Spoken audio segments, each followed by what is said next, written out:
ఈరోజు యాత్ర 2 premiere show చూసాం. 30 సంవత్సరాల నుంచి రాజకీయాల్లో ఉన్నా కూడా చాలా అంటే ఆ సినిమాలో ఇమ్మెర్స్ అయ్యి రాజకీయ కుట్రలు ఎలా జరిగినాయి, సమకాలీన రాజకీయాల్లో దుర్మార్గమైన రాజకీయాలు చేసే వ్యక్తులు వాళ్ళ సినిమాలో చూపించడమే కాదు, మనం ప్రతినిత్యం చూస్తూనే ఉన్నాం. ఒక సత్యానికి ఒక దుర్మార్గానికి ఎంత తేడా ఉందన్నది చాలా కళ్ళకు కట్టినట్టుగా సినిమాలో చూపించడం జరిగింది. ఎందుకంటే ఒక నాయకుడు ప్రజానాయకుడిగా ఎదగటానికి ఎన్ని ఆటుపోట్లు ఎదుర్కొన్నాడో జగన్మోహన్ రెడ్డి గారు, మరి ఆయన ప్రజా జీవితంలోకి వచ్చిన తర్వాత ఎన్ని కుట్రలను ఎదుర్కోవాల్సి వచ్చిందో, ఎన్ని కుతంత్రాలను ఎదుర్కోవాల్సి వచ్చిందో, ఎన్ని రాజకీయ పార్టీలు కలిసి ఆయన మీద మరి ఏ రకమైన ఒత్తిడి తీసుకొచ్చినా ఎంత నిబ్బరంగా ఉన్నాడు అన్నది మనం కల్లారా జగన్మోహన్ రెడ్డి గారిని చూస్తున్నాం. సినిమాలో మరింత మరి మనకి మనసుకు హద్దుకునేలాగా చూపించడం జరిగింది. మరి వాళ్ళ ఒక సినిమా చూసినట్టుగా లేదు, ఒక యథార్థమైన జరిగిన సంఘటనల్ని మళ్ళీ ఒకసారి మనం మన్నం చేస్తున్నట్టుగా అనిపించింది నాకు.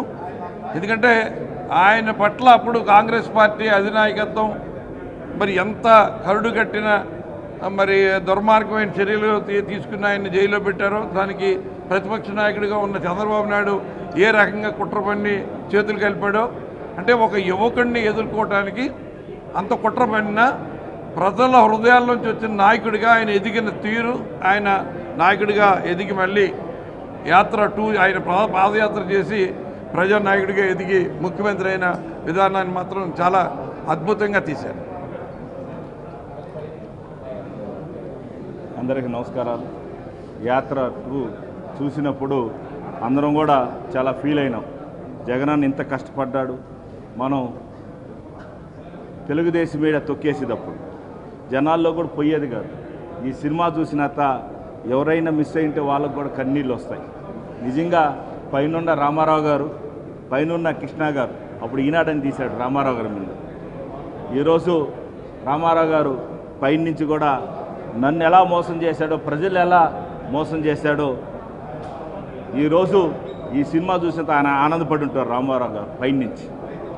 ఖచ్చితంగా ఈ సినిమాలో సన్నివేశాలన్నీ కూడా మనిషిని మనం హార్ట్ని తాకినట్టుగా, నిజంగా హీరో అంటే 4 డ్యాన్సులు 4 ఫైట్లు చేసి హీరో అయిపోతాడు. కానీ రాజకీయ నాయకుడికి ఎన్ని లక్షల జనాలు రావాలంటే ఎంత కష్టపడాలి. జైల్లో ఆయన పొనుకున్న సన్నివేశం చూస్తే కన్నీళ్ళు వచ్చినాయి. నిజంగా ఎంత సుఖంగా ఉండే జగన్మోహన్ రెడ్డి అంత కష్టాలు పడ్డారు. అయినా ఈ దేశాన్ని ఉన్న రాజకీయం సోనియా గాంధీ ఎదిరించి నిలబడి ఆయన ఏదైతే తండ్రి మాట ఇచ్చినాడో ఆ మాటని తప్పకుండా ఈరోజు అన్ని పథకాలు కూడా చేస్తూ ఉన్నాడు. సినిమా తీసిన డైరెక్టర్ గారికి, అదేవిధంగా రాష్ట్ర ప్రజలందరికీ కూడా ఈ సినిమా చాలా అసలుకి సినిమా చూసినంతసేపు ఇంకేం జరుగుతుందనే సన్నివేశాలు వచ్చినాయి. ఇది సూపర్ హిట్ అయింది, డబుల్ హిట్ అయింది. యాత్ర 1 కన్నా యాత్ర 2 ఇంకా కూడా బాగుంది. కాబట్టి రాష్ట్రం నుండే పార్టీ సభ్యులు, అదేవిధంగా ప్రజలు అందరూ కూడా ఈరోజు మనం ఫస్ట్ దేవుడు రాజశేఖర రెడ్డి, రెండో దేవుడిగా జగన్మోహన్ రెడ్డి ఈరోజు ఆ సినిమాలో చూసినంత మాకు చాలా ఫీలింగ్ అయింది. కాబట్టి ఈ సినిమా ఇంకా రేపు నుంచి అందరూ ప్రజలు చూసేదానికి అవకాశం ఉందని తెలియజేసుకుంటున్నాను. నమస్తే. జై జగనన్న, జై జై జగన్. ఈరోజు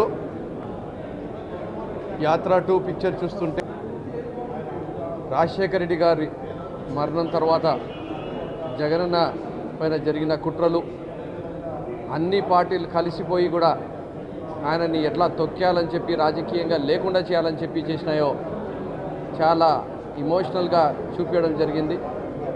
ప్రతి ఒక్క సీన్ కూడా నిజం, దాంట్లో ఎక్కడ కూడా తప్పు కానీ లేదంటే ఏదో ఎలివేట్ చేయడానికి కానీ లేకుండా వాస్తవాలకి దగ్గరగా చూపించినందుకు మాహి గారికి వాళ్ళ టీంని నేను అభినందనలు తెలుపుకుంటున్నా.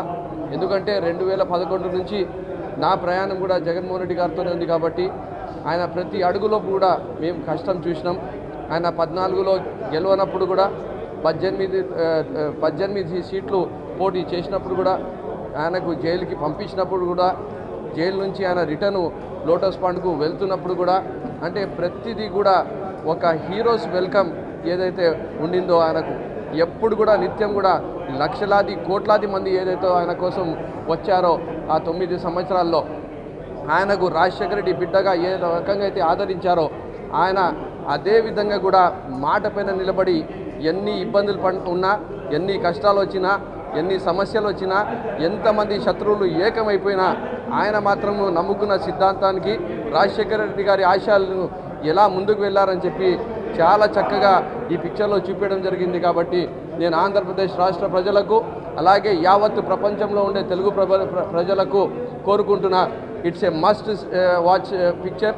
ఎందుకంటే ఒక నాయకుడు ఎలా ఉండాలి, అతను ఎలా నడవాలి, ఎలా నడిపించాలి, ఎలా ఓడిపోయినప్పుడు ఉండాలి, ఎలా గెలిచిన తర్వాత ఉండాలని చెప్పి చూపించిన పిక్చర్. కాబట్టి ప్రతి ఒక్కరు కూడా చూడాలని చెప్పి మనస్ఫూర్తిగా కోరుకుంటున్నాను.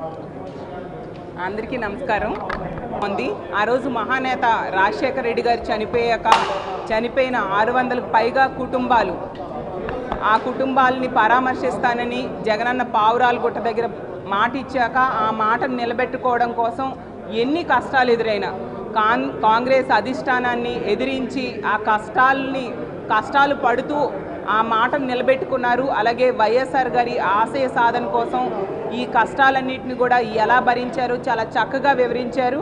అలాగే 2014 ఎన్నికల టైంలో అబద్ధ హామీలు ఇచ్చి చంద్రబాబు నాయుడు గారు గద్దెనెక్కితే, ఒక అబద్ధ హామీ అనేది రైతు రుణమాఫీ లాంటిది నేను ఇవ్వను, నేను ఏది చేస్తాను అదే చెప్తాను, అదే హామీగా ఇస్తాను అంటూ జగనన్న ఏ విధంగా నిలబెట్టారో చాలా చక్కగా చూపించడం జరిగింది. అలాగే ప్రజల కోసం ఆ రోజు జగనన్నని జైల్లో పెట్టిన 16 నెలలు జైల్లో పెట్టినా కూడా వెనకడుగు వేయకుండా ప్రజల పక్షాన ఏ విధంగా నిలబడ్డారో కూడా చూపించారు. అంతేకాకుండా ప్రతిపక్ష నాయకుడిగా జగనన్న ఉండేటప్పుడు 23 మంది ఎమ్మెల్యేలని చంద్రబాబు నాయుడు గారు కొనేయడం, అలాగే అసెంబ్లీలో జగనన్నకి ఎన్నో కష్టాలు గురి చేస్తే ప్రజల్లోనే నేను తేల్చుకుంటాను అని చెప్పి ప్రజా సమస్యల కోసం పోరాటం చేస్తాను ప్రజల్లోనే తిరిగి అని పాదయాత్ర చేయడం, పాదయాత్ర టైంలో ఎండనక వాననక చలనక అలాగే తేనెటీగలు కుట్టేసినా కూడా ఎన్ని కష్టాలు ఎదురైనా పాదయాత్ర ముందుకే నడిచి ప్రజల కష్టాలని తెలుసుకోవడం, ఇవన్నీ కూడా చాలా చక్కగా చూపించడమే కాకుండా తనని నమ్మిన వాళ్ళకి ఏ విధంగా ఉన్నత స్థానంలో కూర్చోబెడతారు అనేది కూడా ఈ మూవీలో చాలా చక్కగా చూపించారు.